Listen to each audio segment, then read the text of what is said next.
Welcome everyone to today's broadcast of Truth, Reality Under the Headline. Today we have Chris Hoyer back for Chapter 9. Welcome back, man. Right on. Thanks, man. We're running a little late, ain't we? Yeah, I was trying to grow up my George Michael beard here, so. Hey, we got to have it, man. It's so living to fight another day, you know? Yeah, buddy. So how's the day treating you?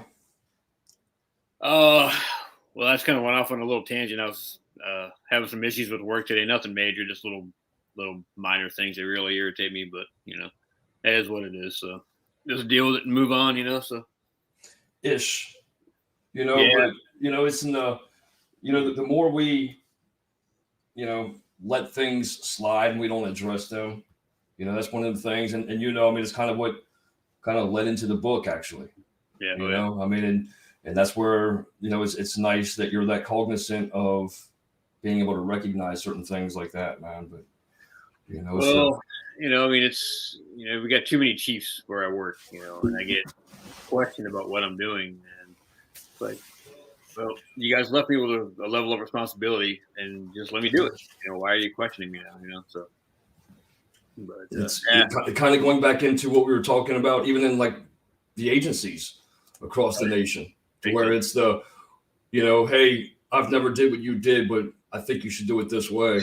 Exactly right. Yeah. And again, I just have too many chiefs that they're sticking their nose in places that they don't need to. It's like, dude, you're not even here. Let me just do what I do. Come on, give me a break. But whatever. My job. I thought my job title was this right here. Why did you appoint this to me if I can't do this job? That's right.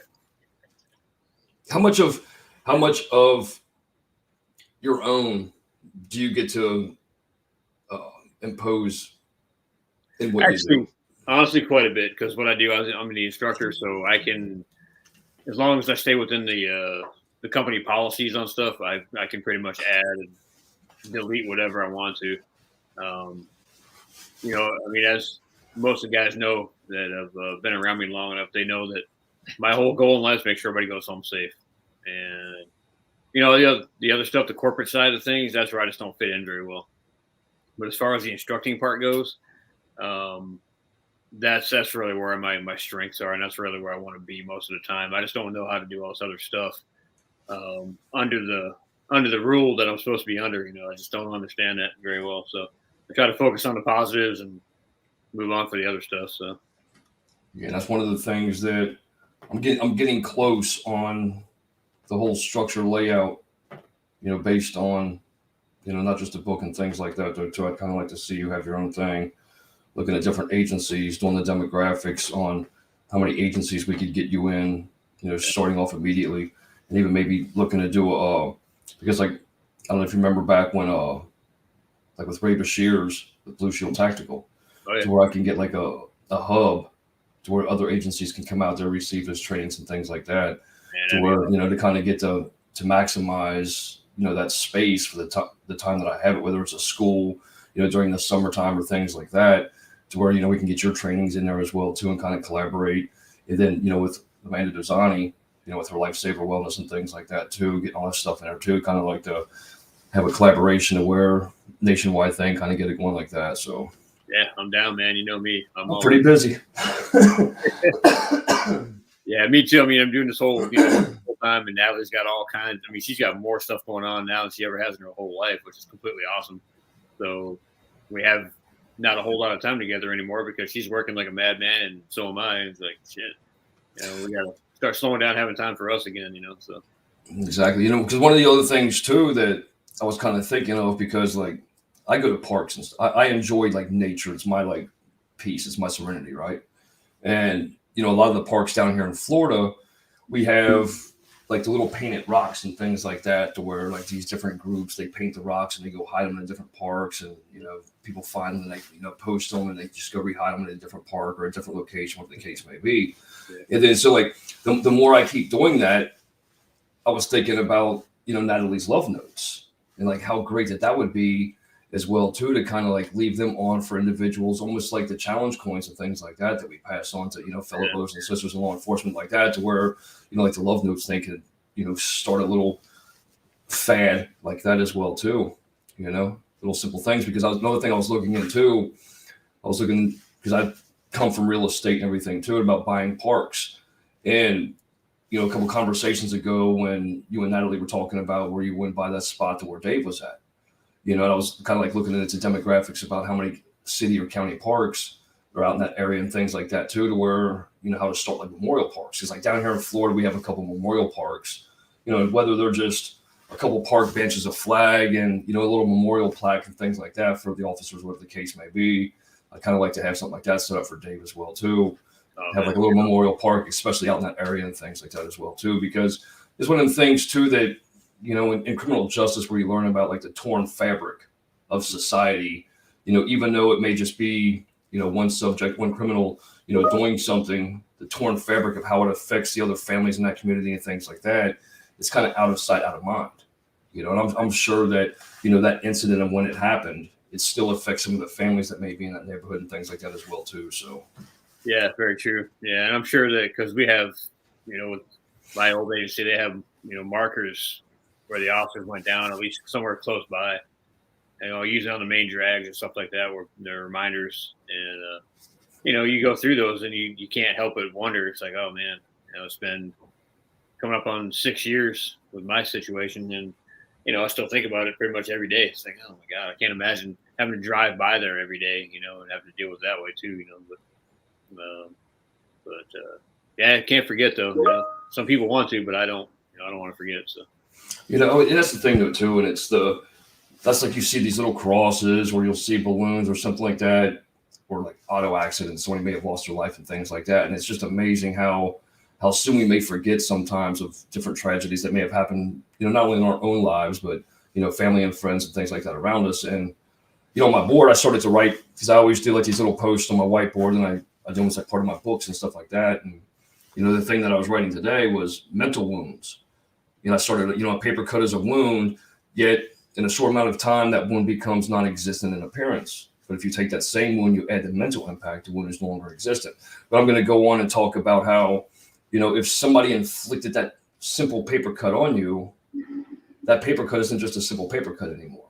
Yeah. It adds that mental wound to it as well, too, that we carry with us and things like that, to where, and kind of going back to, a year after that incident happened with David, and yourself, to where, your superior's like, just get over it. It's already, but it's like, it's not that fucking simple. And that's what, it kills me with, and that's what's so hard about smashing that stigma today, because you have individuals like that. And then you wonder why a lot of these, Leos or any first responder doesn't want to say, I'm not fucking okay, because of that lashback, or because suck it up, bitch, you get out there and do your job. And it's harder and harder and harder for individuals to come out and talk about something because of that fear, or it's just that, hey, I'd rather just eat it. I have to deal with this ignorance.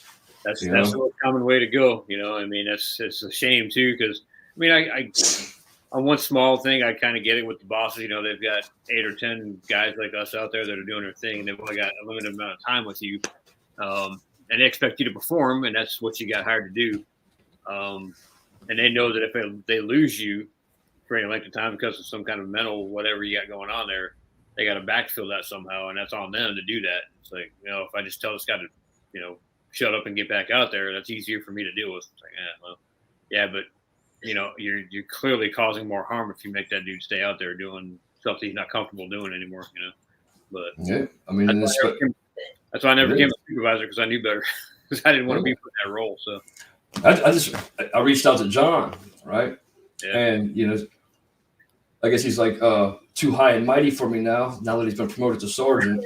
But no, it's a lot of more things come with that, and things like that. It's one of the things I want to have a discussion about, to where, because we have that intense talk about the difference between, because you do have to have your authority when you're talking to the subordinates and things like that, but in the same sense, that's where a lot of the dehumanizing happens, is when we have these different agencies or these departments, to where our superiors kind of are that standoffish, to where they don't want to get too close, because if you personalize things, then, one person may slide. But I mean, there's so many different,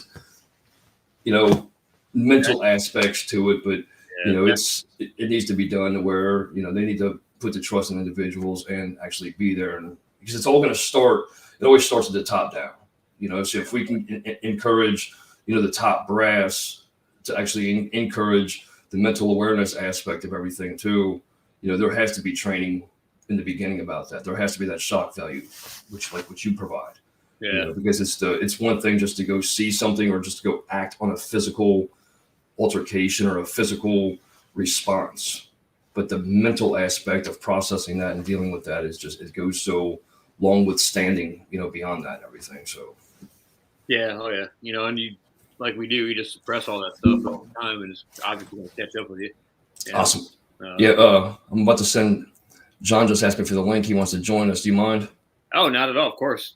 Tell him not to forget the little people, man. Now that you made a sergeant, So yeah, that's one of the conversations we're about to have with him. Yeah.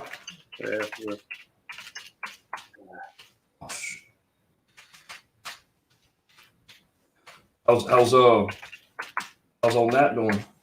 She is phenomenal, man. She's her book is done, but she's resubmitted like I don't know how many times, like 8 times now or something. She found somebody to do the Audible for her, which she got a brand new friend that's probably gonna be a friend for life.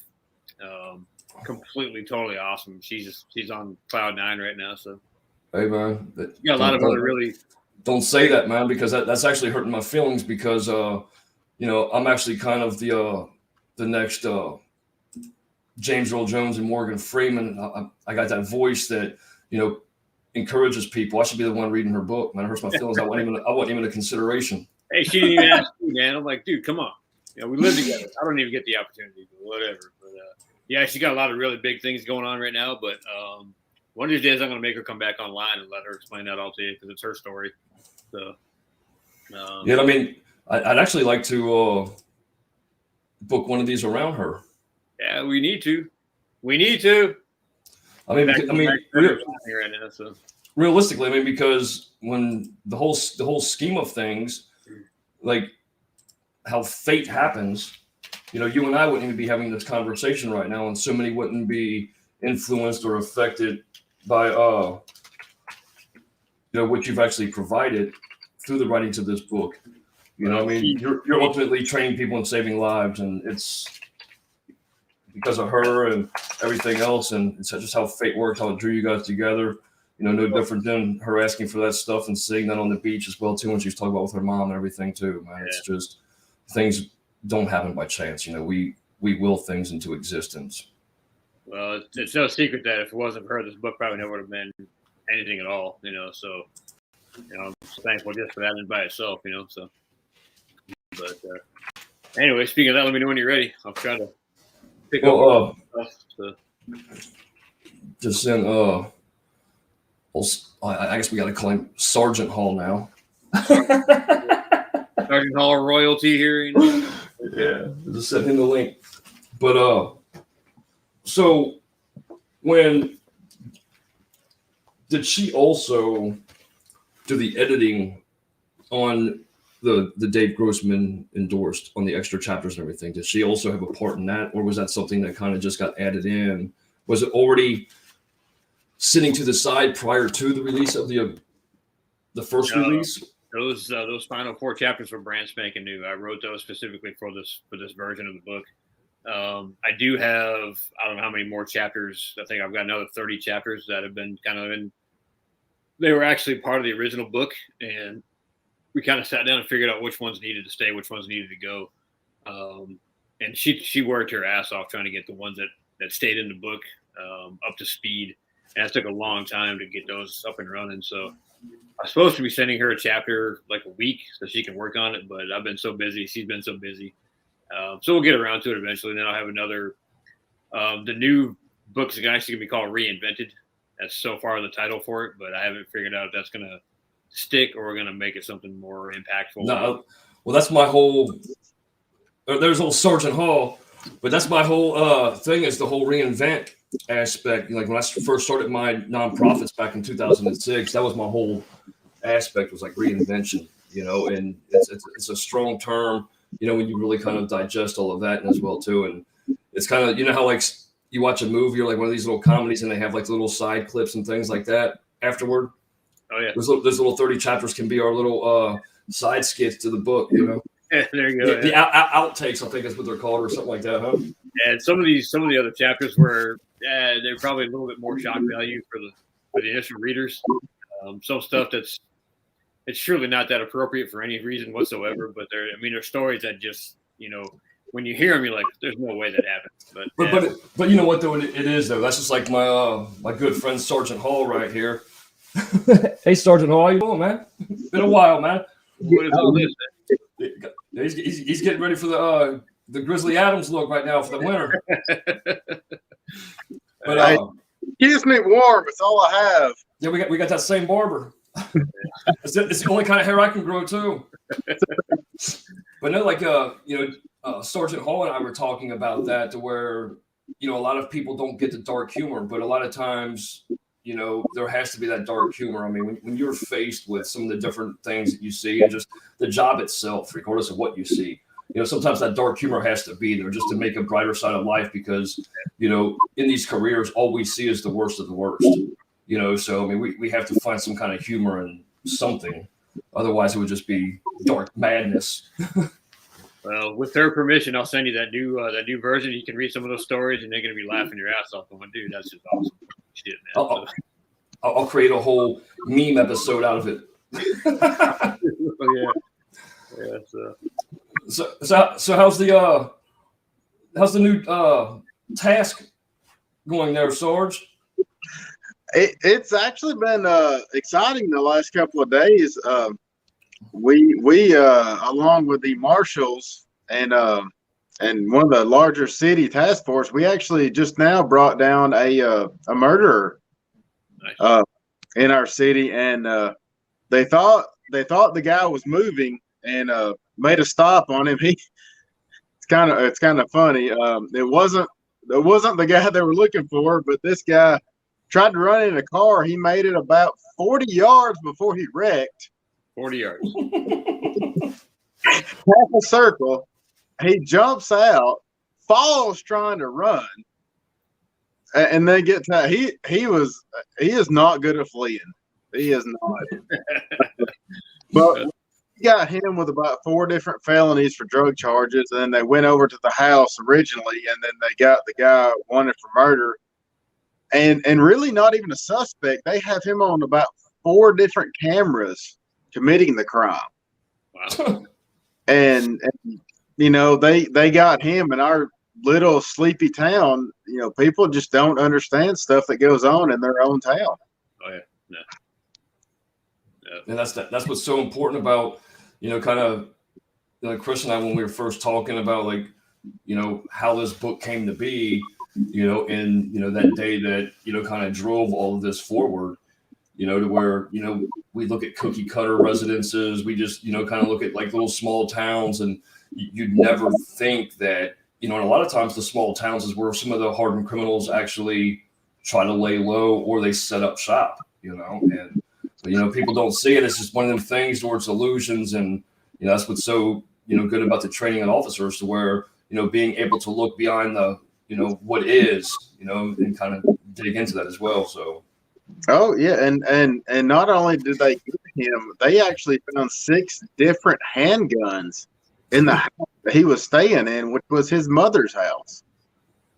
Have they ran ballistics yet, or is that just? I mean, since it just happened today, or they could be running ballistics on those 6 other guns? No, they haven't. They know he had actually used a rifle. They know that, so they really haven't run ballistics on the handguns. They know that wasn't what was used. But they did get 6 different handguns, along with felony drugs and a decent amount of cash. Even more reason to run ballistics on them, because if somebody kills once and they have that much artillery still there. I mean, it's habits are hard to drop. Something was in mind to have that much artillery. Mm-hmm. Yeah. And Mike, I'll have to send you a video. We'll talk about it when we have more time. But pretty bad situation. We had something very similar to that where the guy had an arsenal, like a huge arsenal of weapons in his house. It was scary. It was really scary. It's a long story, but well, it kind of actually goes. It's kind of funny, not really funny, but how it kind of goes into today's chapter, Live to Fight Another Day, because it's things like that to where being able to do that surprise entry opposed to them like knowing you're knocking at their door and they have that much artillery and things like that there. I mean, that could be a day that you really weren't trained for. You kind of just walked in blindfolded, like, oh yeah, I'm just coming here for this guy, and all of a sudden he's got the murder suspect sitting in his house as well too. And it's like, oh shit. Yeah, this particular one, this guy had all these weapons set up around his house, around the windows and stuff, and like, yeah, this is gonna be a problem. I just sent you the stuff on it.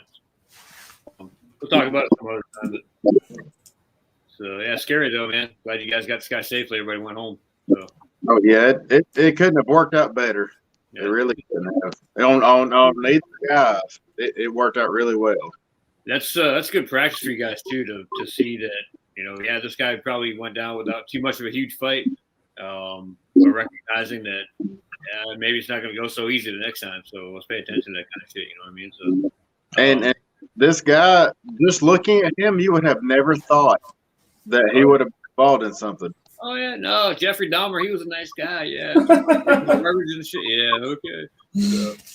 So, I learned something about myself yesterday when I was teaching, something I've never done before. I was talking about all the stuff that I'm teaching my kids here. I call my kids or whatever in the class, and I'm talking about use of force stuff. And you guys all know I'm real big on the what if game.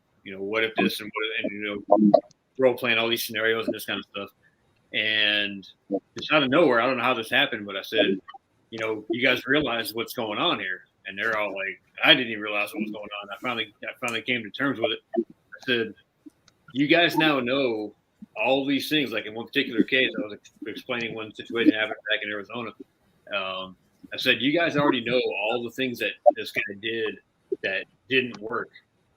If that situation happens to you guys now in real life, you have all these other things behind you. You don't have to worry about it. Now you can move to the next level of whatever that happens to be. And I'm like, wow, actually it's kind of cool. I like that, So even if you're just having a conversation with somebody, you can still figure out that, it doesn't have to be in a tactical environment. It can just be a classroom where you say, hey, you know what? These are things that are not going to work. Let's not worry about that shit. Let's move on to something bigger and better. And what's funny about that too, like, teaching is almost like a counseling aspect of it, because, a lot of times as we talk about things, that's what's nice about like, reading this book. So I'm sure that, as you relive some of these things that you've written in this book, new insights, come to mind and things like that. It's like, oh, hey, I never really even looked at it like this perspective. And, it gains you new insight, new learnings and things like that as well, too. That's how counseling works so well, because, the more we talk about things, the more we actually have that more insight about, well, here's the real of that one incident or that one day or whatever the case may be, so. And it's, staying open-minded and being willing to learn. I talk about, I try to learn something new all the time. And how often do I really do that? Not nearly enough. But today, or yesterday, I actually learned something new about myself. Pretty happy. So you start sound like them brass that you know everything. Yeah. Old Sgt Hall here now. Yeah. hey, real quick though. I know we kind of talked about it before, like when you were first promoted in, but now that we've progressed in, it's been a little over a month and everything.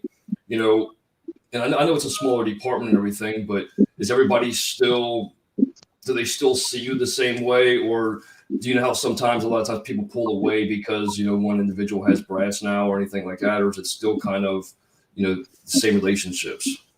It's really the same relationship, and a lot of it, I'm not going to say it wouldn't be this way, but a lot of it has to do with the new guys are very new guys. The guy under me has maybe a year in, so they're not really in a position to question any of their superiors. I don't try to pull my rank. I try to do it as low profile as I can. I'm not one of these, I have a rank. You will listen to me. I will try to reason why I'm asking what I'm asking. And I'll add to the doesn't work scenarios. A lot of these videos of officers getting killed, hurt, they're hard to watch, but you need to watch them just for the fact of, hey, this is how they approached it. This did not work. This got them in this situation. And it's a tragic situation, but you can learn and try to use that in your own field of what to watch out for. Exactly. And that's the beauty in Chris's book. I mean, and that's why he has that passion that he does to pass on to these guys, because it is that shock value that nobody wants to pay attention to. They just see a tragedy. They don't take it as that learning lesson to where, okay, hey, look, that's like a fucking football game. That's why they watch fucking clip after clip after clip. Oh, hey, look, this is what we could have done. This is the different defense these are the different defensive tactics that we could have ran to stop that offensive, progression and things like that. And I mean, that's the way that it really needs to be reviewed, rather than picking apart and, just seeing it as it is. Use it as that learning experience. And I'm glad you brought that up. That's 100% fact, Yeah, I think the big problem with that is you got to have guys that are willing to be open-minded and say, yeah, I made some mistakes. But our community, they're like, no, man, I know what I'm doing. I don't need to be told. Okay. I did mine by protocol. That's right, yeah. This is my safety. Okay, well, I heard that yesterday. It's kind of funny. I was like, whatever, man, okay. So not 25 years ago. So. Well, see, and that's why, again, it's so important what you do, Chris. And, John, like, you have opportunity now with, wearing brass to where, in the academy, like, when you learn general protocol, and Chris, you and Chris Gregorio and I, our very first episode, we were talking about, we're trained for the Orthodox. I mean, yeah, we may be talking about things that may go awry, but, there's so many unorthodox individuals, things that could happen to where protocol a lot of times isn't going to work all the time.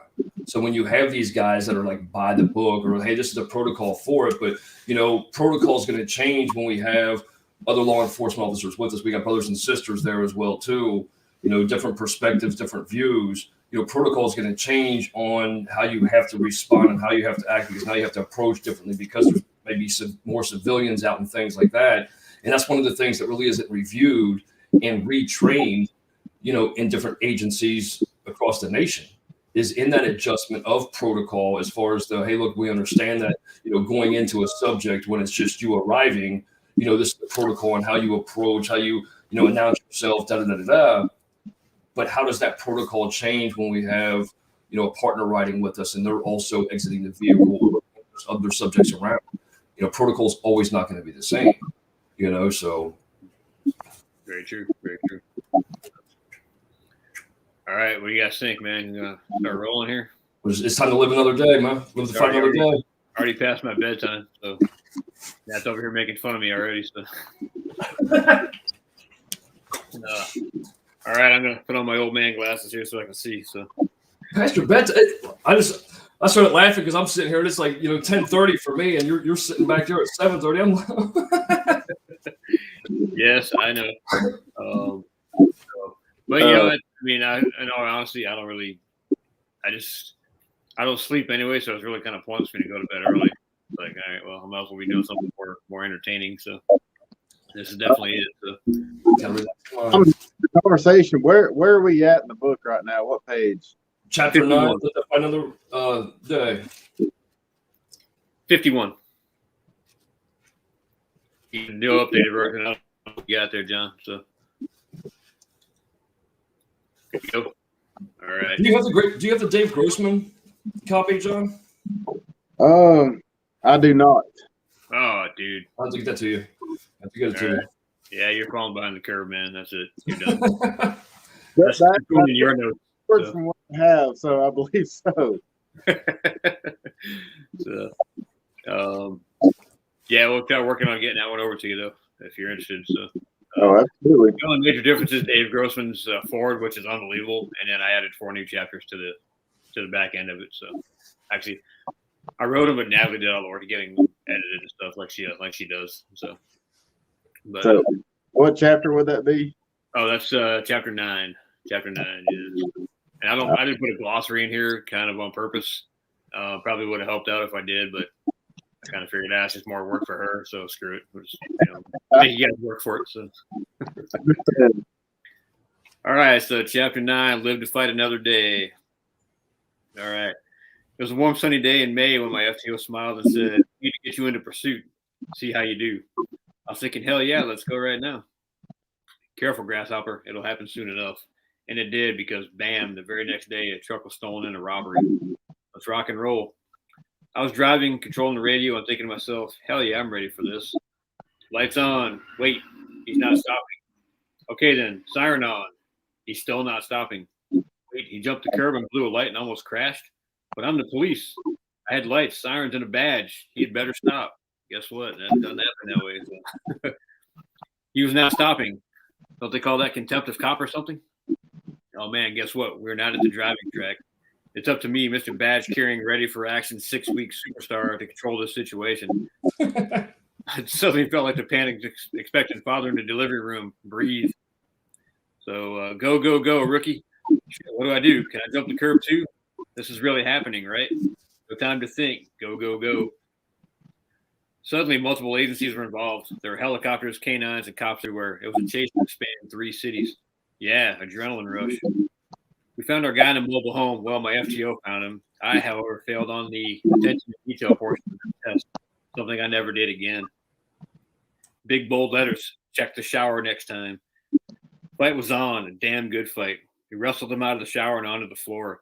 It was a good long scrap in a miniature-sized hallway designed for a small child to pass through, not 3 grown men fighting to gain control. I was so full of adrenaline and excitement I could barely contain myself. It's funny the stuff that goes through your mind during these critical incidents. As I'm strong-arming this guy, I'm thinking to myself, I'm actually getting paid for this? After the adrenaline wore off, just before the realization sunk in that I would have to clean up this mess, I had one thought that stopped me in my tracks. It woke me up at night for several weeks following that incident. It even crowded my mind during daylight hours. What if I had lost that fight? What were the potential consequences? A, lose my job. B, face the shame of being beat down and injured. C, lose my life, or worse yet, cost my partner his. D, all the above. Unacceptable. No, no way. I knew I would never survive this career if I began to doubt myself. This was my first real encounter with mental preparation, beyond academy level stuff and certainly beyond the bullshit of getting hired.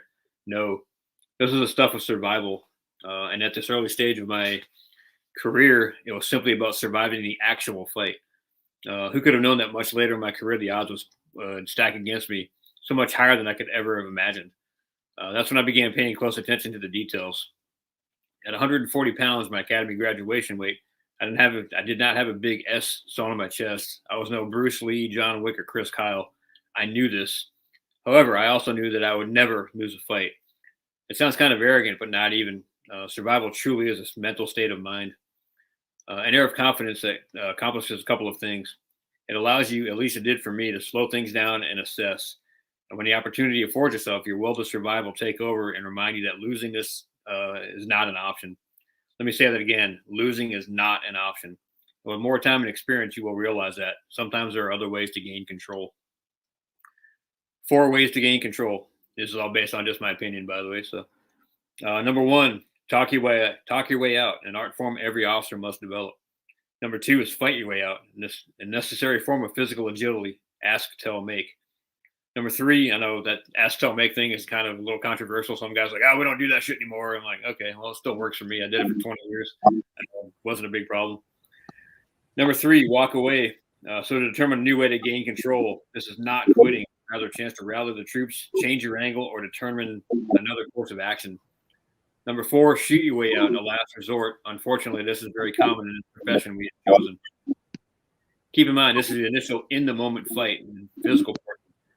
And this is not for the be-all, end-all of law enforcement tactics when dealing with bad guys. These are simply ideas that can lend to solving problems faced on the street every single day. Officer presence is paramount. However, let's face it, if a dude is on meth and heroin, or meth and heroin, or whatever garden variety drug out there, your presence probably doesn't mean much to him. He, the subject, will undoubtedly not even remember you being there at all, let alone being an authority figure. And if he or she does recognize you as such, the situation will often get much worse before it gets better. Why? It's simple. You are going to take away his or her freedom, possibly their life. This is a thinker's game. What is it Denzel Washington's character says in Training Day? This just checks. It ain't checkers. That is absolutely true. A plan in place will save your life. So think it through. Develop a plan. Contemplate the what ifs, the escape routes, and the abstract possibilities that can throw you for a loop. Playing the what if game will absolutely save your life, possibly your career. How many times have you heard, shit, man, I never even saw that or thought of that? It came out of nowhere, or I never even saw it coming. The use of force continuum is not something you want to be consciously thinking about during a critical incident.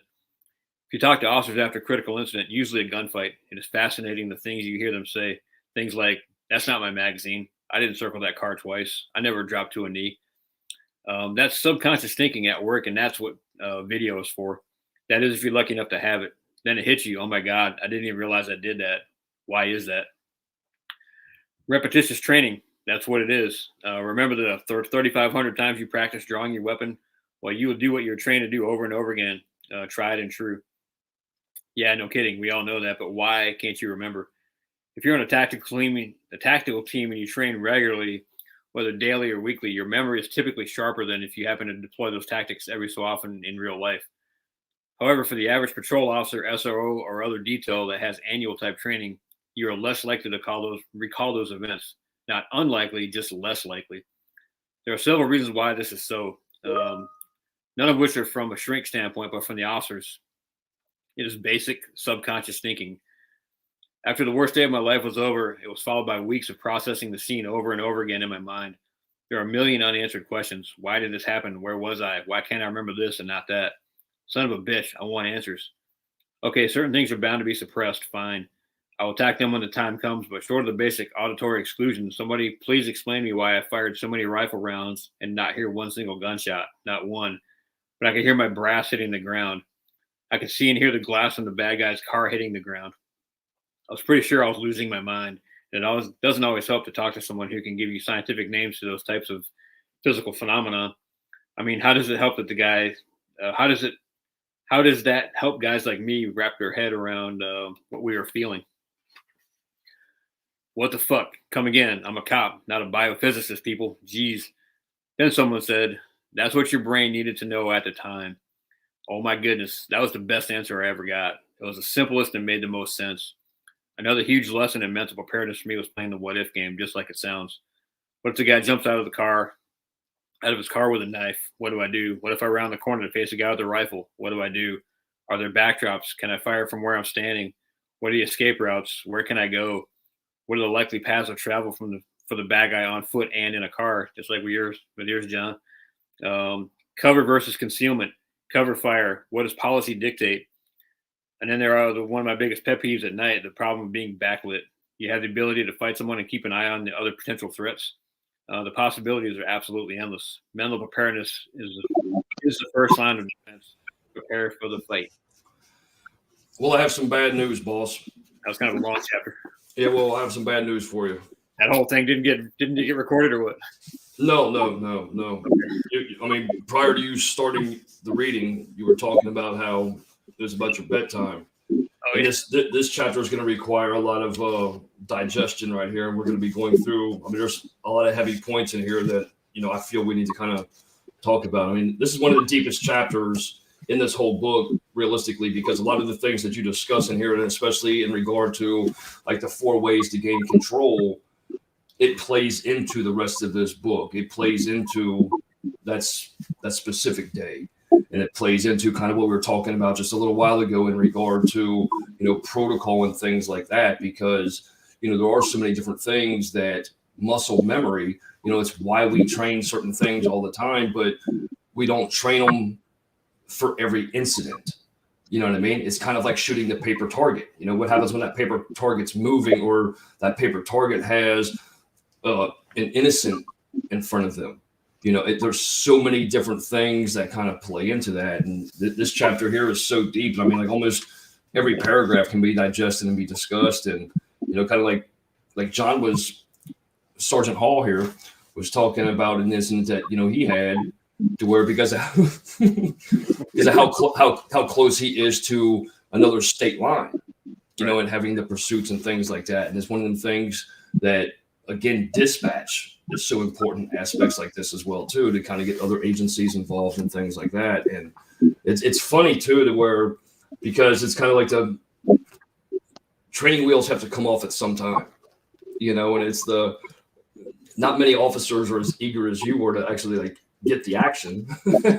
But, you know, it's like once it actually does, and it's like all that training, it's how much of that training actually comes back, because, you know, and especially new end, like John was saying about, you know, the guys that are, you know, on now, the new guys being there for a year, they really don't have that experience. They really don't have, I mean, how much muscle memory is really there to a cadet or even, you know, a rookie a year old, you know, and that's why some of these points, and that's why it's vital that, you know, individuals are giving these other tactics. And you call them suggestions and things like that, which, you know, I applaud you for being humble. But so much of this shit really needs to be driven into people's heads. I mean, yeah, maybe a suggestion, because, you know, if you start saying, oh, hey, this is the way, people, oh, no, not really. But it has to be a consideration, because we always have to have that back of the mind aspect to where protocol or what I was trained for isn't going to work for this situation right here. What if I was disarmed? What am I going to do now? You know, and then that's why I like the talking part, because another important part, you know, because how you have, you know, the first step that you have in there is being able to talk your way out of that. And, you know, one of the discussions we had previously was in regard to culture, and culture itself makes your first step so fucking vital, because of that communication with others, to where, you know, they see, you know, authoritative figures, you know, law enforcement as a threat rather than, you know, being there for them. You know, so sometimes that communication, and if your communication isn't understood, if there's, you know, like I speak a lot with body language, my hands are always moving, and sometimes people are just like, calm down, you know, but, you know, it's important, you know, and if you're not able to talk your way out, and sometimes if, say that, you know, Sgt Hall and I take a call, and, you know, he's the calm one, and all of a sudden here I come, the hothead, and he may have the situation diffused, and here I come in wanting to be the complete asshole. Put your hands behind your back. You know what I mean? That ask, tell, do, make. You know what I mean? It's just like, you know, but it's so vital that this conversation is had. I mean, and John, what do you think about the aspect as far as how important it is to, you know, first try to talk to subjects and kind of, you know, talk it through before? It is very important. You know, there is always that officer that shows up that you go, that, you know, here we go. I had this, and here we go. Talking is a extremely important part of this, because you can avoid a lot of situations just by talking to the person and getting them to come down, versus coming in as Billy Badass and you instantly escalated. You know, same situation. And people want to think of us as handling the situation appropriately. The guy that just wrecked out, took off on foot, obviously you're not going to be talking to him to stop. He's not going to listen. But he didn't have a gun. They got him stopped, handcuffed. But when he got to the car, he kept repeating, I should have made you shot me. I should have made you shot me. In his mind, he thought, well, maybe if I had grabbed something, turned around, and they had shot me, this would be better. Then it's going to come, why did you shoot him? He didn't have a gun. Well, in his mind, that was his point. He wanted us to. He didn't have a weapon, but he wanted us to. And we would have had to, you know, take action appropriately from what he presented to us. That complicates things. Well, that's like that incident you had where that subject threw that brick, and you didn't even realize that the brick even like zipped past your head until like after the fact, you know. And it's kind of like, oh shit! It's like it brings that kind of realization back into it. So yeah, he threw a punch, no big deal, you know, and you don't realize, holy shit, he could have permanently messed me up with a brick that I thought was a punch out of nowhere. Yeah, that goes a long ways too. Like, you know, being cognizant of the complete surroundings, and, you know, fast forwarding a little bit, where Chris also talks about the backlit aspect of it, because, situations like that to where, it's easier for a subject to hide said items or said weapons, or somebody lingering behind, the alley. He may be running a certain way because he knows he has somebody right there ready to blindside you as soon as they pass that certain alleyway. There's so many different what ifs, and I like how Chris, expressed that. Where what do you do for the what ifs? And one of the worst enemies of law enforcement, and every single person has done this: tunnel vision. I was just guilty of this. The guy bailed out. Holy shit, I have to get him. It's not thinking, hey, there is 4 other guys. Now, given I did not know how many marshals there was, I seen one truck, and all of a sudden I see 6 people running. You see the guy running. Holy shit, I have to get him. At the back of your mind, hey, there's a car that could still have people in it. And it's that's a great point. That's very common. I see that all the time, even with my buddies now. We do a high risk stop, and everybody wants to surround the car. We got a blue on blue. It happens almost on every stop, pretty much. It's like, we need to come up with a tactical plan and whatever else. And I've been guilty of that too. The guy bails out of the car. All you're seeing is this guy running. You're not paying attention to the car because all you see is this guy over here. And that's how we get ambushed oftentimes as well. I've had guys do that before where I started getting some more experience under my belt. And I'm like, you know what? I'll catch this guy later. I'm going to clear the car first. Sure enough, there's a guy laying down in the back seat. It's like, oh, well, that's a problem. So, well, a lot of the cartels do that. That's one of their ploys is they have that scapegoat that is a diversion to where they take off because of that. Like Sgt Hall just, stated perfectly in regard to where, we're all guilty of like getting that tunnel vision.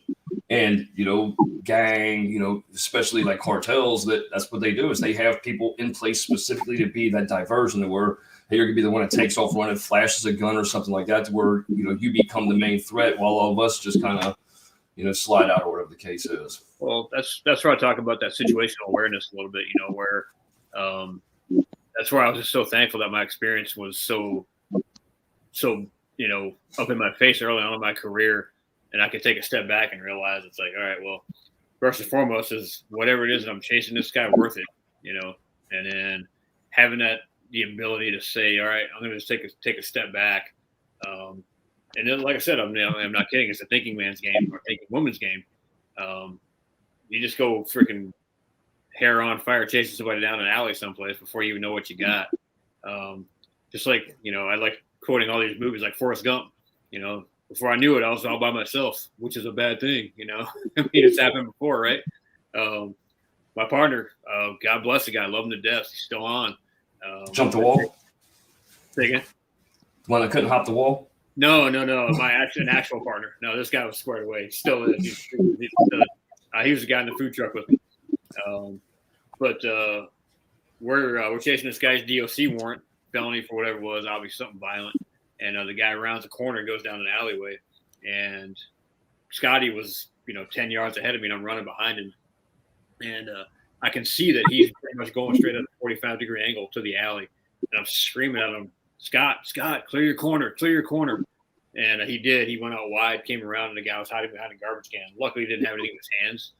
But had he cleared that corner the way he was planning on doing it, it could have just been really bad.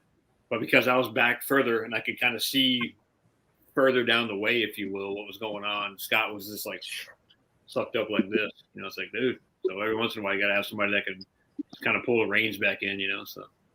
Well, on top of that as well, too, like Sgt Hall saying about the tunnel vision aspect.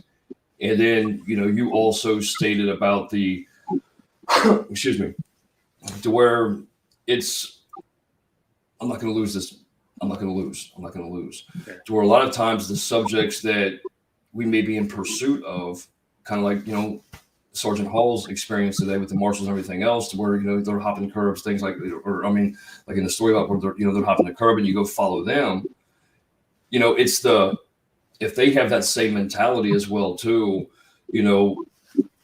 if we have that tunnel vision because all we're doing is thinking on them, because, in our minds, it's like, well, hey, if they're fleeing like this, something else may be going on.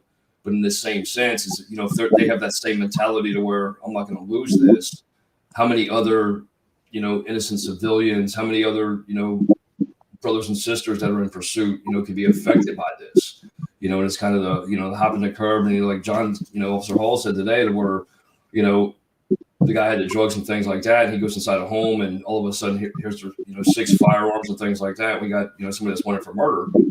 It's that same situation where it's the kind of, well, hey, here we are, but that tunnel vision a lot of times gets us sidestepped to where the moments to where I know I'm not going to lose this fight, but in the same sense, if they have that, them having that, it may not be directed towards myself.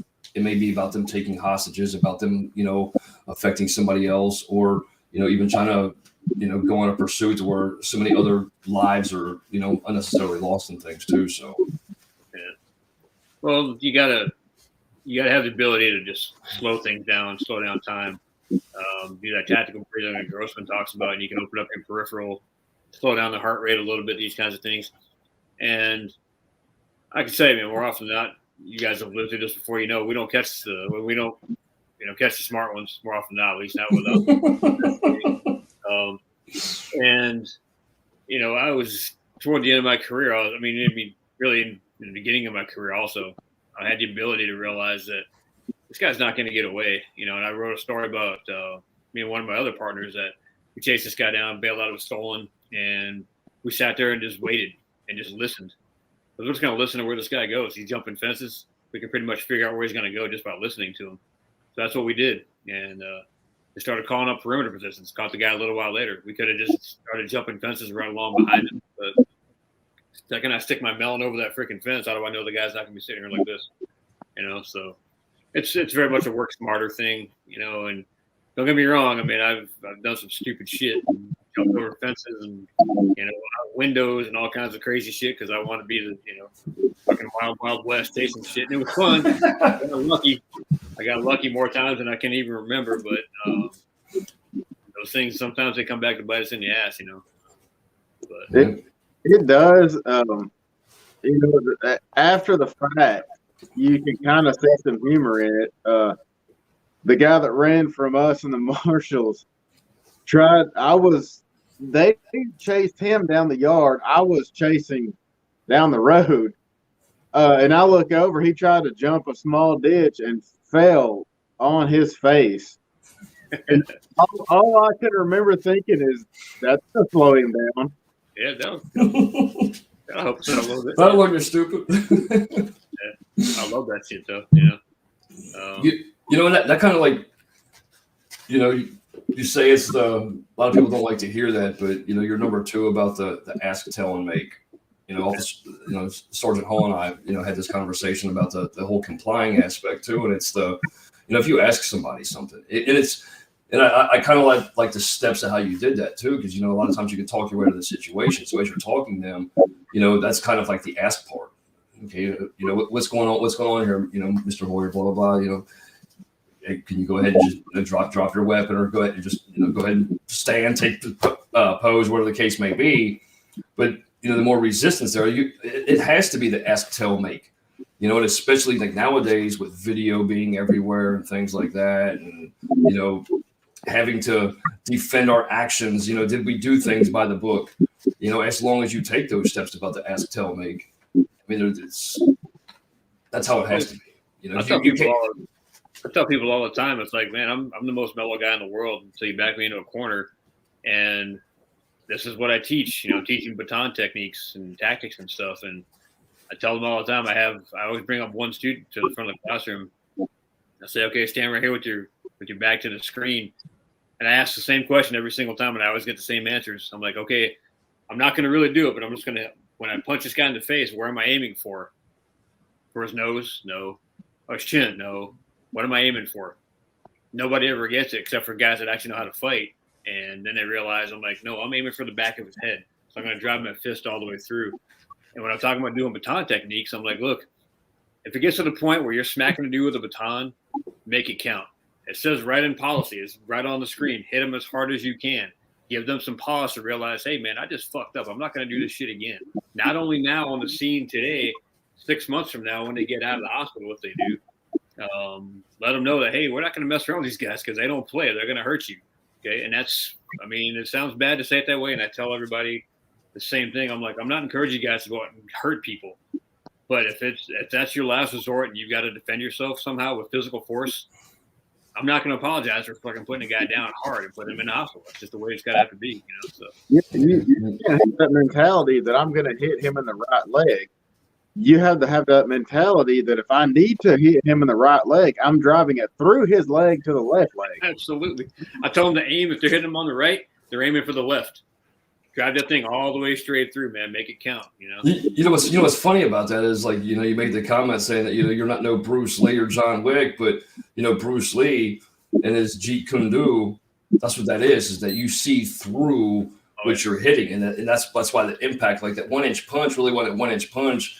If you have your hands open like this when you're fighting somebody, the snap that happens, that closure is so much force, and like you're just going through and you're seeing like the wall. And it's people don't realize like how much more force that just the mental aspect of it, like just seeing that backside, like, Sgt Hall just said, like, I'm aiming for the left leg, but I'm gonna get his right one first. Absolutely. And again, if you're backed into that corner and that's your last resort, you know what? I mean, you're always going to be reactive to these kinds of things. You're not. That's why I told everybody, and it's a test question: is this an offensive or a defensive weapon? If it's an offensive, you're going on the hunt. You're looking for a fight. That's why it's a defensive weapon. You're backing yourself up as much as you can until now it's time to say, all right, I can't back off any further. I've done everything I can do. Now it's time to go hands on. Well, another thing too, that we all have to know our weaknesses and things like that, right? And individuals that aren't as physical. I mean, people make hateful comments and stuff like that and stuff. I mean, I've had this conversation with, Ray Bashirs and stuff because he does the different trainings and things. But, women's physicality is never going to be that of a man. I mean, yeah, there's going to be some, but it's not going to be that. So that's where, and even men, there's some men that aren't as physical as others and things. But, that's where we have to know our weaknesses and know the situation, know the tools on our belt, know the resources that we have, and, swing for the fences to where, even though I may be at a disadvantage physically, because of me knowing how to use my tools and things like that, I'm actually at the advantage because, I'll put you to sleep real quick. It's like, so, I mean, but it needs to be known. And a lot of people really don't look at it like that because, because of the use of force, I gotta go see the use of force board now because I just sent someone over the fence. It's like, but. Well, I'll tell you this, man. I tell the same story all the time in that class too, where I had a guy, it's hotter than hell. It's like 115 degrees outside. And the guy did basically a strong arm robbery of a Walgreens or whatever. And I was kind of heads up. I kind of figured I knew what the guy was kind of heading toward, if you will. And the South Patrol guy, he rolls up, looks down the alley, keeps on going. So I stopped short of the alley and I waited. And I was kind of hiding out, I was peeking around the corner. Sure enough, the guy, because that's the last area he was seen about 100 yards down the way. So I waited until that patrol car went through. And then the guy, sure as shit, he popped his head out. I'm like, hey, I got the subject. He's down the alley, eastbound from wherever I'm at. I said, get me some units over this way. So the guy comes out, he starts running toward where I'm at, not knowing that I'm there. So clearly I'm not going to let the guy get away. But this dude's like 6'4", 250 pounds covered in sweat. So I stepped out and I'm like, hey, PPD, whatever. I said, I'm going to tell you right now, dude, it's just you and me by ourselves. I said, I'm not going hands on with you, but I'll just fucking shoot you right now. And he's like, okay. And he just gave up. It was awesome. Because I know, just like you're saying right there, I know my capabilities. I'm not going to go hands on with this guy. I'm going to get my ass kicked. I'm not the sharpest tool, but I'm not stupid, So why am I going to put myself at risk when I don't need to, Did you ever have to deal with snow? With snow? In Arizona, like where you were at in like Phoenix and stuff like that. Did you ever have to deal with snow? No. Okay. So, I'm asking this for a reason. So, like, I know Sgt Hall, you guys get snow because, foot pursuits and things like that, again, being like, cognizant of the environment conditions, even with driving, but like foot pursuits and things like that, I guess you can, follow foot trails or whatever the case is, but, running and things like that, you put yourself at jeopardy and everything else too. So, I mean, how do the tactics differ from let's say your agency, Sergeant Hall, compared to, the 115-degree weather of, you got full uniform on and everything else in 115-degree weather, but then the cold also plays on that as well too, like the snow, slick conditions and things. So, I mean, Oh, especially on fit suits. even last night, all we did was search the suspect's car that was sitting outside. It hadn't been drove; it was just sitting, and no gloves. And my hand froze for an hour before I got the feeling back. But as far as snow, I'm guilty of this. There's snow on the ground. We're looking for a domestic subject out back. Hey, I'm looking for tracks. I'm looking at the ground. And next thing I know, I look over to my side, and the suspect is literally hiding behind the tree right next to me, and I did not see his tracks. So another thing, you cannot get tunnel vision on one specific aspect. And I ended up having to go hands-on with the guy, but luckily he didn't jump on me before I seen him. But I got tunnel vision. Hey, there's snow on the ground. I can see his tracks. But for some reason, I didn't see him. It just happened to turn out good for me. And you took something away from that. You learned from that, right? So, Absolutely. take a step back and be like, let me see all of it first, and then I'll start, doing my systematic search, whatever that happens to be, But easier said than done, clearly. But it is. Especially when you're in the moment, you got something good going on, and you want to be the guy to put the collar on this dude. And you're like, oh yeah, and then you realize it's like, oh shit. But we had this guy did a hit and run, and we're out there and we're searching for the guy forever. K9 shows up, and he's super smart dude, man. Awesome guy. He's getting ready to send the dog, and he just sat there just looking around. He's trying to figure out. He's like, okay, and when you look at the scene.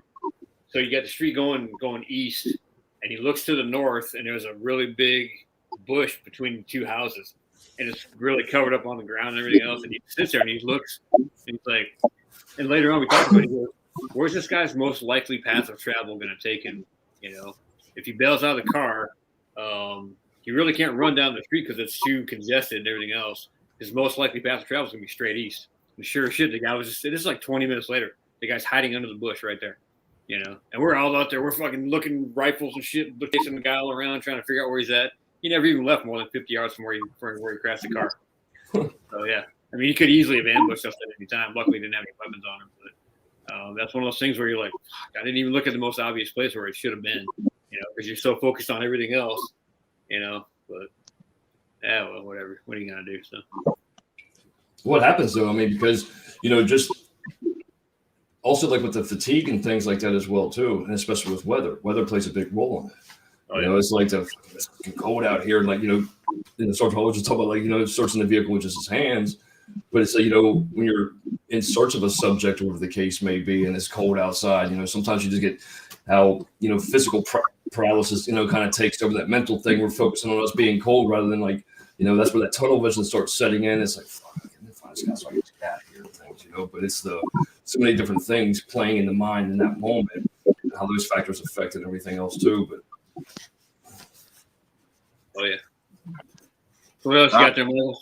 So this is gonna be a long chapter here. So well, I have an issue. I wasn't planning on coming on, and my phone's actually about on 5%. So I'm probably about to black out. So I'll probably have to duck out. But the next time I know you're going to be on, I'll try to get on here and last a little bit longer. No worries, man. I know it's late for you too. So since you're like running on fumes right now, are there any topics that you want to kind of talk about before you go away, or we kind of covered, or? I don't think so. Like I said, this was kind of a last minute thing, so I really didn't have anything prepared. But I think we covered some decent subjects. Oh yeah, cool. You got to check in with you, man. We got to get ours a little booked up again too, man. You've been on a hiatus, man. You've been in hiding on me. It's been a long deal going with different things. I've had issues. I've had birthdays. I've actually got I've got to get up early in the morning to go to another birthday. Just had my kids. I'm about to have my grandma's. A lot to deal with. But yeah, I will definitely plan something else. Yeah, because I mean, those sheets were full last time we spoke. I'm sure you got a book by now. I'm working more. Yes, sir. Sergeant Hall, I appreciate it, John. Man, thank you for coming on here with us. Yes, I will definitely be back. I always have fun. Always love to see you, man. It's awesome. So stay safe, stay blessed, brother. All right, man. Stay in touch, bro. We'll see you guys. Yes, sir. Oh man. And then there were two. So. Yes, sir.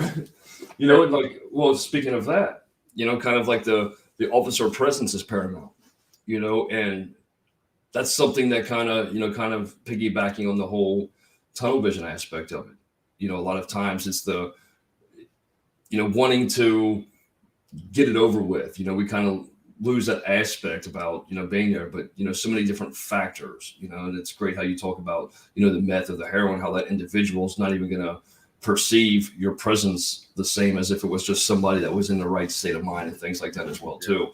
And it's some of the things that you can train somebody, but you can't, because it's like it's always going to affect someone differently, the response, how high they are, how many days they've been on it, and things like that kind of play into effect as well, too. But, it's a great chapter. I love this chapter. I don't know if I got into the physical willingness yet on that one. I can't remember what I read now because, I can't remember 5 minutes ago. But the mental preparedness is one thing, but then even before the physical preparedness, something I learned from that particular scene was a physical willingness, because my FTO, he had another guy before me. And when I walked, the very first conversation I had when I walked in the precinct was, this guy going to last more than 4 days. I'm like, oh, what the hell does that mean? Well, the guy that he was training before me, out of 6 or 8 months before I got on, this guy quit on day 4 because he didn't have the physical willingness to go hands-on with people. And he didn't realize that till it was too late. He was already out in field training. And they responded to the domestic violence call on day 4. It was a situation where he needed to grab onto the guy and he couldn't do it. Just flat out couldn't do it. So that's why I can't even believe that they've done away with the physical requirements in a lot of agencies nationwide, which is insane. I mean, I don't even want to get into that. It's a whole new topic there. It's yeah, that's a long conversation right there. But it's not because you are physically capable. It's just, are you willing to grab onto somebody? And dude, I was so overwhelmed with joy when you see the guy, and the first thing I do is, man, I freaking grab onto him. My FCO made a comment. He's like, man, I was like a proud father when you grabbed onto that guy. I was like, hell yeah. Why wouldn't I? This is great, man. I'm getting paid for this shit. Are you kidding? Yeah, this is amazing. I never even thought about the danger factor until after, like how much danger that this guy had put us into at that entire pursuit. It went on for probably about 20 or 25 minutes. Damn. Naturally, he bails out. He kicks the door of a trailer. We end up, and it's just inadvertently, we find him of the 3 other surrounding agencies that were there with us, including the dogs and the helicopters, everything else. We ended up finding the guy, which was probably 1 in 1,000 chance, which is very, very, very much why my career ended up the way that it did, was because how I was trained. Because my FTO was a hunter. He was, man. He's on the hunt all the time. So I learned how to do that. Didn't teach me how to write a report, but whatever. That's a whole other story.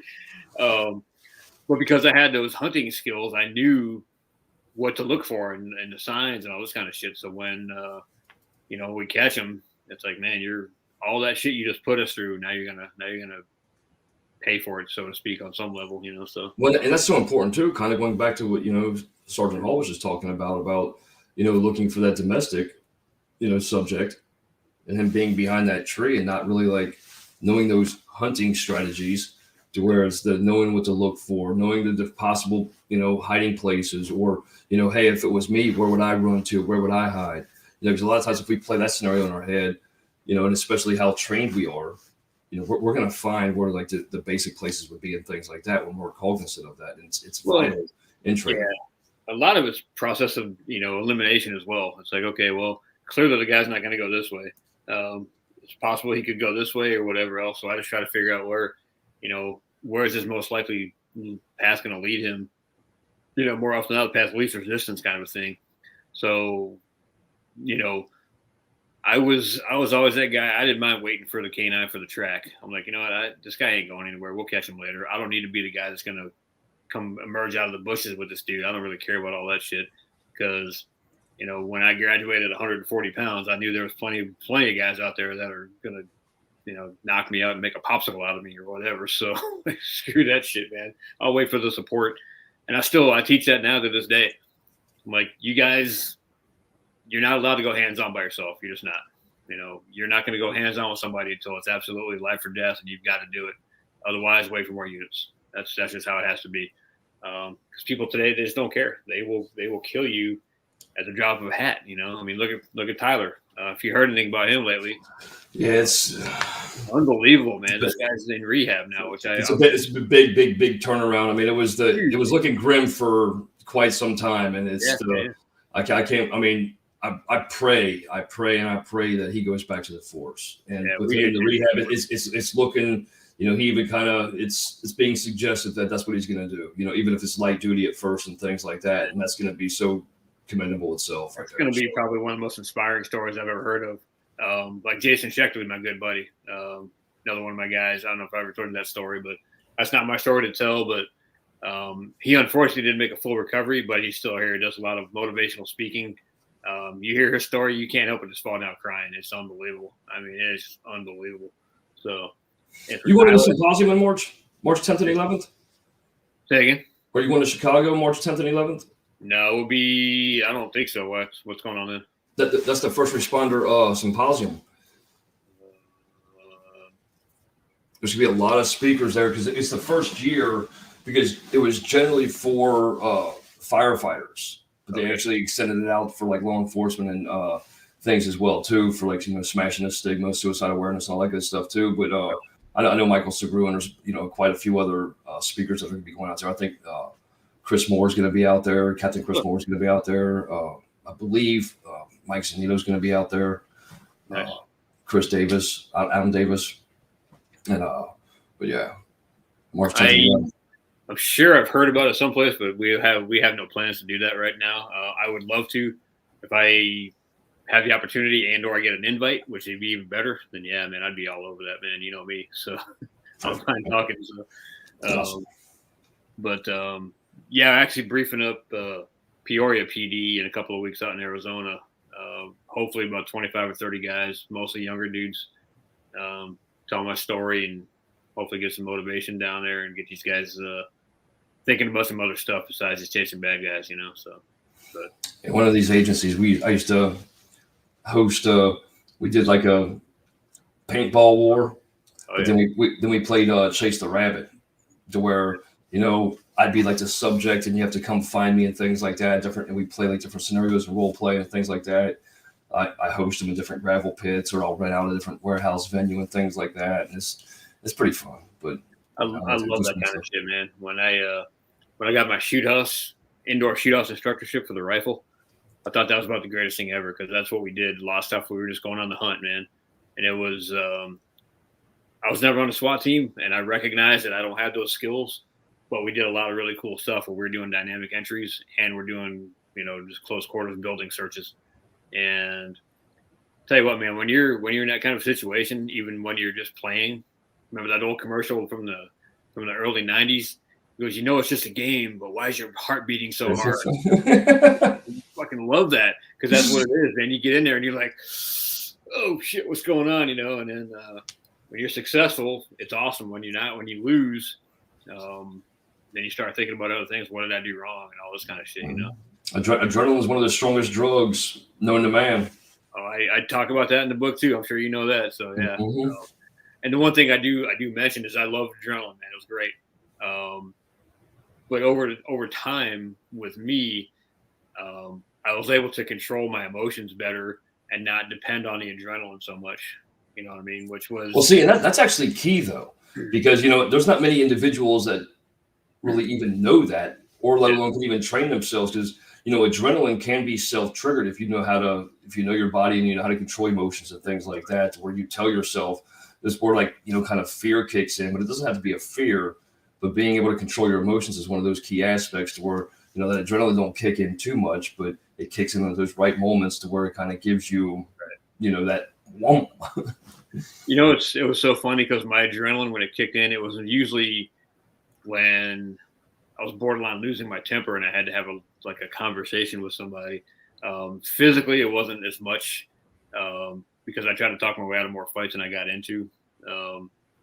Pussy. Yeah, oh yeah. There were those times though when it was like, I don't want to depend on the adrenaline, but I'm thank God it was there, kind of a thing. Because holy shit, man, I mean, some of this stuff's just really scary, So. Well, it could be a lifesaver as well, though, too. Oh yeah. In certain moments. Big time, yeah. So, but awesome. So what else you got, man? I didn't. I can only read it. I can't absorb it and read it at the same time, So. you lived it, man. That's the important aspect of everything. But it's kind of on the the chess and checkers aspect of things too, because it's before I even have my coffee in the morning, it's the first thing that I do is play game of chess. It's like where I find where my mind's at and things like that too. Because it is everything, in being a first responder, law enforcement especially, is in that strategical planning and things like that, thinking about what kind of moves are even possible for the next individual and things like that. And that's the one thing that there are many officers that, are lacking. They really are. It's the strategic aspect and being able to think ahead of, the possible scenarios. Again, going back to basic training, what is protocol? It's the chair is the chair. Well, is it? Well, what if that chair was, prove that chair exists? Yeah. What chair?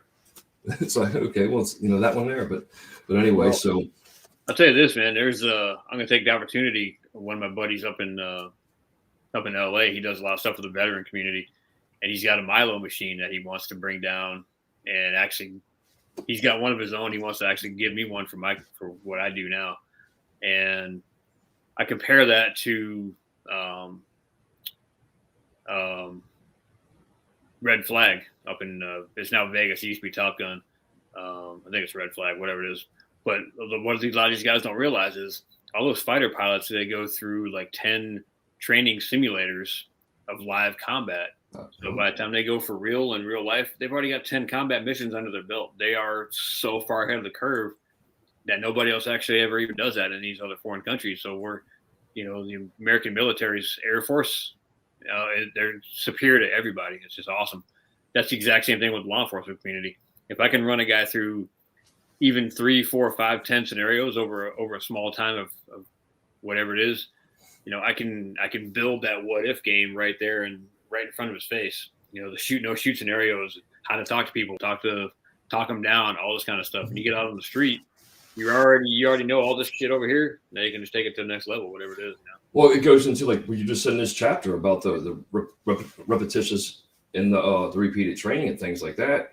Yeah. It's one of the things that we spoke about before as well too. That's why you see those those Buddhists up on that hill just sitting there just going like this day after day, because it's just muscle memory of how to respond to different things. Yeah. Where but I mean, it's you also have to do that repetitious training on things that aren't standard. Because it's it's not always going to be that drawing sidearm in a instant like that, to where if it is close things, maybe you have to use something else, other different strategies and things like that as well too, that like you said, subconscious thinking at that point, to where it's something that you take individuals that have annual training opposed to they're training themselves weekly or even in their free time, which I don't know why officers don't do that more often in their free time, to better themselves and ready themselves for on the job and things like that as well too. So yeah, very true. The one example that I used was, and I brag about it because I had one of the fastest triggers on my department, fastest trigger fingers, because I practice that shit all the time. But one of the drills we used to do, especially on the rifle range, which was one of the greatest things we ever did, was we just put magazines on the ground next to us, and it was one shot, mag exchange, and one shot, and so you could do it the fastest. And I think my best time was something like 1.7 seconds or something. So Dang. 2 shots, including exchange. I mean, that's fucking. I mean, I'm on my knees, so that the bag's right there. I just pick Yeah, it but up. it's still like that's still no easy task. You're making it sound like, oh well, I was kneeling down. It's over here. It's Well, I mean, 1.1 seconds is pretty phenomenal, Chris. it was pretty cool. I'm not gonna lie. I wasn't the fastest guy out there, but I was definitely in the top 5. It was cool. I love that. But the reason why I did that, and this is what I tell folks all the time, it's like, man, it sounds bad to say it this way, but when I first got my rifle, the first thing I did to start learning how to operate the weapon system, lock myself in a closet in the complete darkness and do mag exchanges. I remember you telling me about that. And You know what's funny though too? I mean, especially on it doesn't even have to be a mag exchange.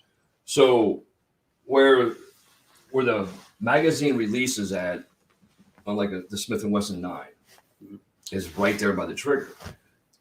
I had it. I don't even like admitting this because I have my index above, straight out, and I bumped the mag release. So I dropped my mag and I didn't even have one in the chamber. And it was an embarrassing moment. Oh, And yeah. it was one of the things to where, how fast can you, because it's an important aspect. It's an important strategy. And especially if, it becomes, a gunfight and things like that as well too. And, that's why we're not really supposed to admit embarrassing moments like that, but hey, they happen. Well, I haven't gotten to the story where I dropped my gun on the ground yet, but I'm sure you read that one. It's at some point, but I had this conversation today with one of my guys, talking about taking your eyes off bad guys to holster your weapon. That's the guys from Active Self-Protection, if you're ever familiar with those guys. I love them. They're awesome. They're 100% spot on with everything that they teach, except for that one thing. That's the one thing that I don't like. They think that you need to look your gun back in your holster, and I just don't agree with that one bit. Well, you can't. And I can argue the point, and they say stuff like, well, the guy should be secured by that point in time. Well, I need to know where my gear is. I don't need to look at my gear to know where it is. I need to. It should be muscle memory. It should be muscle memory. I mean, and then the argument is, well, sometimes these guys, they're undercover and they wear these oversized shirts. Okay, well, you should know where that shirt is, where that thing lands on your holster. If it's too long, reach down further. Whatever else. If you got strings and shit, get rid of that stuff. Because you got to think about that stuff when you dress out as well too. I mean, when you're going out into the field, that you're wearing baggy clothes. I mean, you need to better equip yourself. Whether it's a utility belt or that's your own fault. I mean, I don't care. If you're not training on that, that's your own fault. Mm-hmm. And I'll tell you right now, I tell my guys all the time, don't ever take your eyes off that bad guy for any reason whatsoever. I mean, if you don't know where your gear is, whatever else. Another thing we're talking about was having stuff in your gun hand. Because when I was going through the academy, you carried anything in your gun hand, you're doing push-ups and trail runs right on the spot, just like that. Which, okay, for the purposes of, I understand it.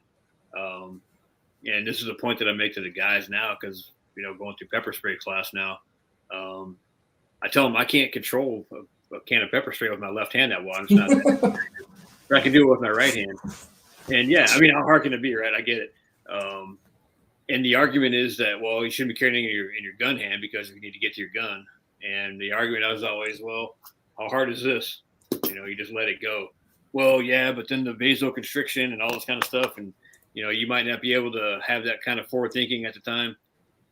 If I'm so far behind the curve where I can't figure out I need to let something go from my hand, I probably shouldn't be doing this job. What's kind of funny about that too, though, is like how we talk about to where, the light mount, where, a mounted light on our sidearm, to where you don't know how many brothers and sisters carry the flashlight in their gun hand. And it's insane when you think about it. Oh, yes. Oh, yeah. And it's like so what's going to happen if you're in a dark spot and you see subject, switch it because you don't want to drop the light. You don't want to drop the light. That's one of the things where you don't want to like just drop, but switch a hand and trying to pull. Now you're giving that subject light to see you. They see that you're not armed, and there's so many different things, and you don't know how many I know that flashlights in the right hand, or the gun hand. It's insane. When I'm teaching radio etiquette too, I always tell them, I said, you guys notice what I'm doing? I'm activating the radio with my left hand. That's something completely different. If I just got something in my hand, I just need to let it go or whatever else. Clearly not a flashlight, but get in the habit of having your radio mic in your left hand or whatever, your sport hand or whatever. If you even have your radio, make sure that's not going to be, it shouldn't be on your gun side anyways. It shouldn't make any difference, but make sure you're not switching hands because you're talking with this hand. Now, if you drop your radio, that's a big problem. Same thing with a flashlight, exactly what you're talking about. I don't want to lose that because that's a life-saving device, right? Pepper spray is not going to be a life-saving device if I got my gun. If I need to drop that thing, I'm just going to drop it, so.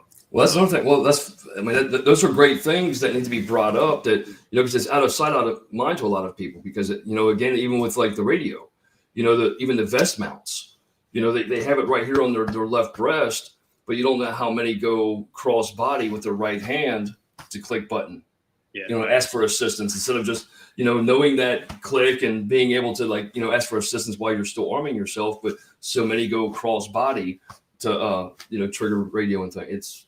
Well, I think a big problem is that people forget why they set the gear up the way they do.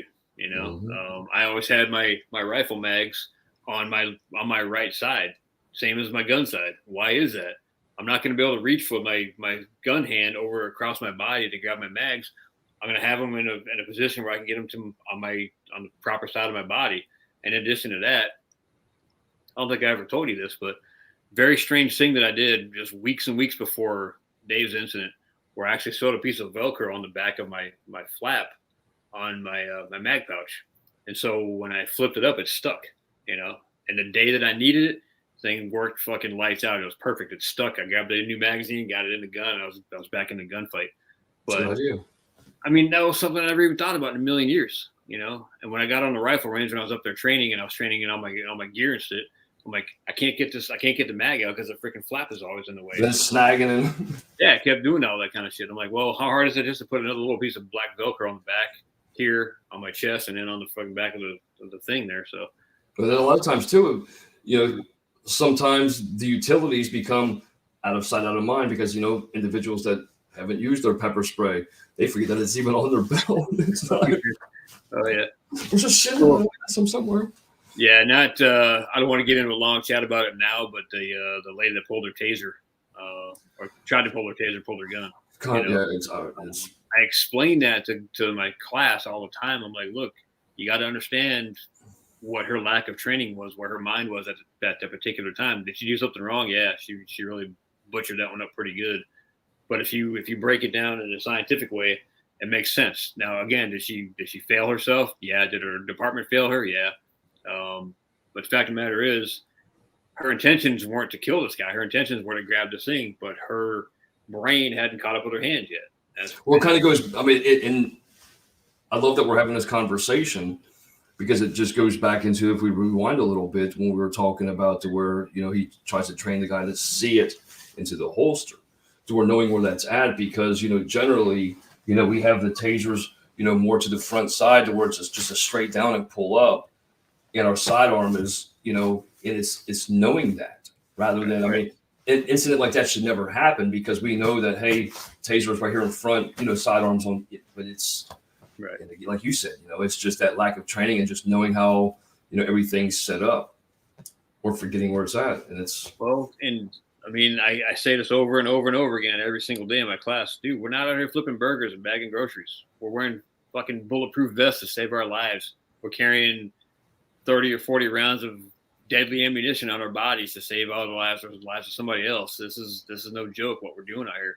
You need to take this shit seriously. It's fun. I had a blast. I had a ball. You know that, man. I had the time of my life. I couldn't even believe that I was even able to do this shit, and I'm getting paid for it. What the fuck? Oh my god. It was all fun till it went bad, and then when it went bad, of course, it went really bad. But I never forgot not only why I was there doing what I was doing, but how I had to protect myself. Well, that's the benefit of this, though, too, is, just like you made the comment to Sgt Hall about hey, you learned it. You learned something, right? You actually recognized it. Where, that's why I love reading this book and everything else, too, and actually really sharing it and talking about it and things, too, is kind of living in that moment and how open you are about some of the different fallibilities and things like that happen. And it can happen to any of us. But you've recognized that, and that's why you have the passion to actually, make others recognize that, hey, this could be you too, to where we can ready ourselves, for that don't apply to me. Keep fucking saying that. That day's gonna come. Kind of me going back to when I hit the magazine release button, it was like I'm a trained assassin.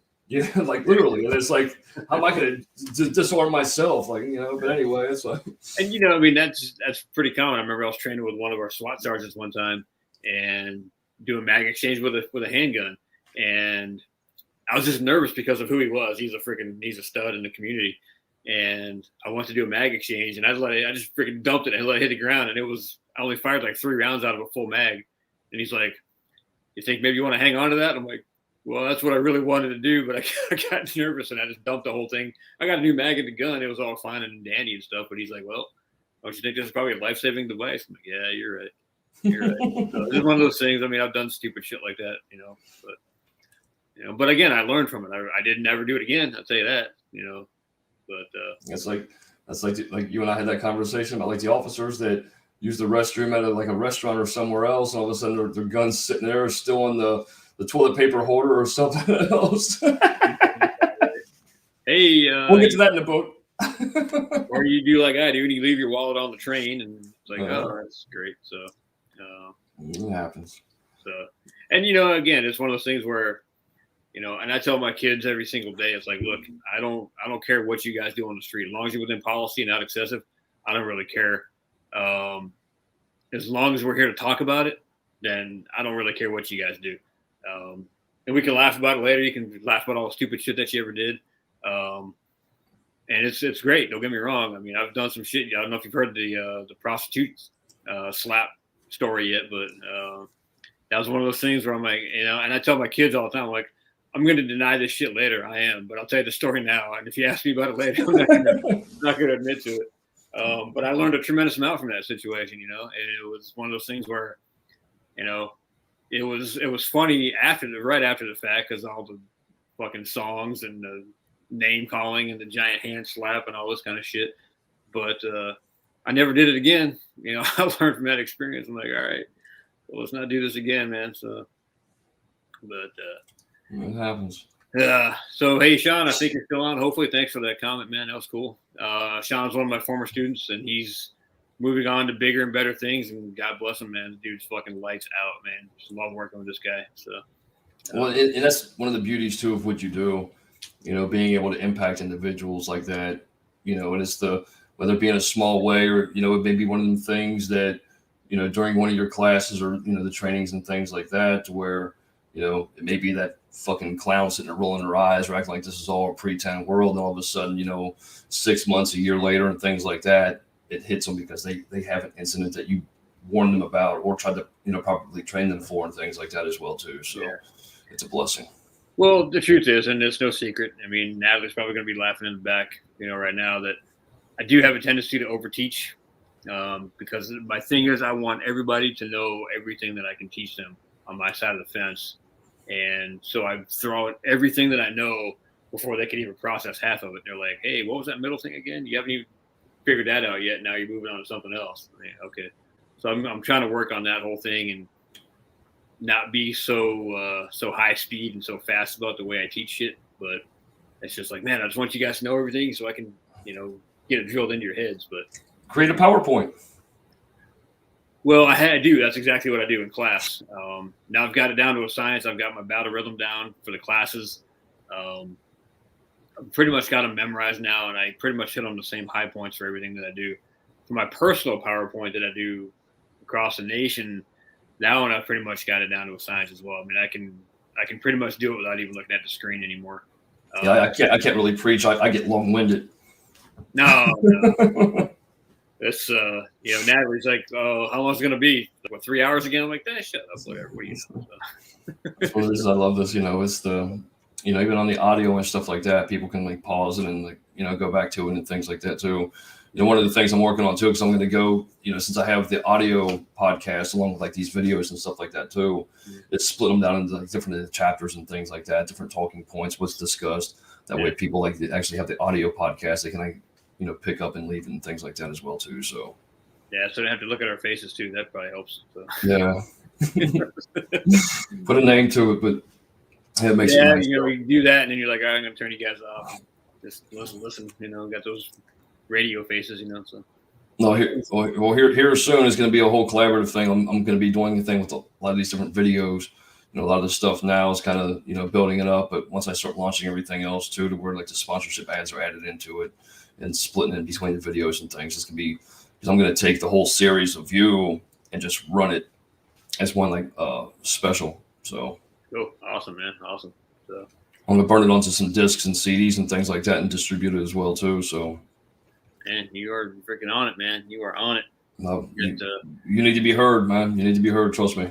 I appreciate that, man. I still just think it's just a freaking lonely old street cop just doing my thing. But again, I mean, you've heard it 100 times. I still feel like I've got an obligation that I got to get the word out there, man. Save if just one life, I'll do it all over again if I can. That's my whole goal. Whatever it is, So Yes, sir. It's a way of keeping memories alive as well too. Yeah, for sure. It hit me up the other day. It dawned on me that after Natalie moved in, we've been staying so busy with all of our fun stuff that I've kind of pushed some other things aside. Like pretty much, I tried on the 18th of every month to light a candle for Dave, and I had forgotten. Well, this month I finally did it again and made a conscious effort to do it. And man, it was just so nice. I'm like, oh yeah, reliving the good memories. I was talking about that with one of the new guys today about the critical incident he got involved with, which by the way, I need to get him on your show too, man. This guy, his story is unbelievable. But talking about, I gotta get with Brandon too. I know he sent me a link. I get with Brandon. Okay. I've been so tied up and doing everything else too, and it's just to breathe and Yeah, you'll want to hear his story, man. That's another story of unbelievable, freaking epic proportions, man. And then my other buddy that's got the Milo machine, Dave Weiner. I want to get him on here too because he's like a scholar, man. This guy is a freaking stud. I just love that dude. But yeah, he's crazy busy with all his stuff too. But I know he'd love to be on here. So he's like you, man. He's family, so it's awesome. Hey, just make sure he has 2 or 3 hours set aside. Yeah. Oh yeah. Him and I are very much like you and I. We just freaking start talking, and it's just like just nonstop, man. It's awesome. So.